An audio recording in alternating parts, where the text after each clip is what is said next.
Check. Hello. Hi. Can you Yes. Check. Yeah. You're talking. Okay.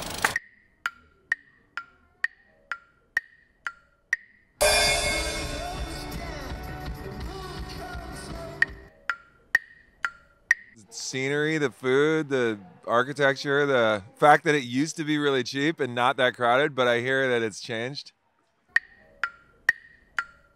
We can't really do anything else. We don't have any other skills. I think we all had very specific tastes in music that we were interested in doing at the time, but we didn't have any overarching plan, did we? We're from Washington D.C. and we're all really cheap. So we never liked spending a lot of money on anything. That might have been our overarching, the theme of our band. Maybe punks are just cheap. There wasn't really a specific moment. It was just sort of a conversation that started happening, and no one said no, and, and that, it was very natural, and it's been a lot of fun. Like the whole spring we played, and it was great. We had a really good time. So yeah. Well, I was surprised that anybody bought tickets at all, to be honest. I mean, I didn't know if anybody was just going to have forgotten who we were, In the internet age, like, it seems like records come and go so fast. I thought maybe we would just be forgotten.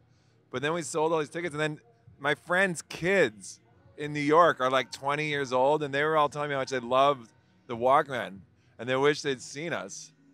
And I was like, are you just blowing smoke or something? But they really do. And a lot of their friends came to the shows. I was surprised.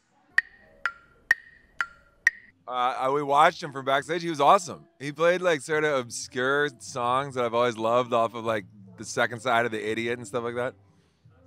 He was good. He really put on a good show. Yeah, I'd say he's an important influence. Oh, without a doubt. Yeah, when I was younger, he was my absolute #1 in the world for years. Just the like wildness of the First Stooges record and the fact that he wrote the lyrics on the way to the studio. I always love that fact.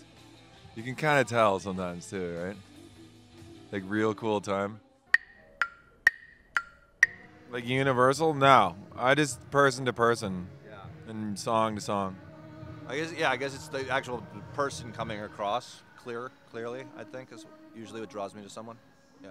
Like I never really think of like punk music as like its own thing. I don't know. There's just certain artists you're drawn to and certain artists you're not, Like I think we all grew up in Washington D.C., so we all really loved Fugazi, and I think we all sort of shared like a love for certain punk artists like Shane MacGowan and like the Pogues and things like that, but I don't know.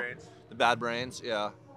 But I think it's more just artist to art. You just see like the person that I guess that's the one thing is like a lot of the time in music you really get a sense of the personality, the human being behind it. It's not very put together, and you can really get a strong sense of that person and kind of fall in love with them from there. Yeah. Yeah, I mean, I think we were always friends with a lot of those bands. We were kind of way uptown, and they were all downtown at the time, I guess. I live downtown. Yeah, that's right. You live downtown. But we would play shows with all like Interpol and the Yeah Yeah Yeahs especially. I think we're probably the ones we were closer to. Yeah. It was the first time we'd ever had any success as a band, but then we go to like England and you open up a music magazine. We knew every single person in the magazine. It was amazing. Yeah, it was fun. Our band did decently and we had a good time. All right. Awesome, thanks for having us. Thanks so much. Yeah. Yeah.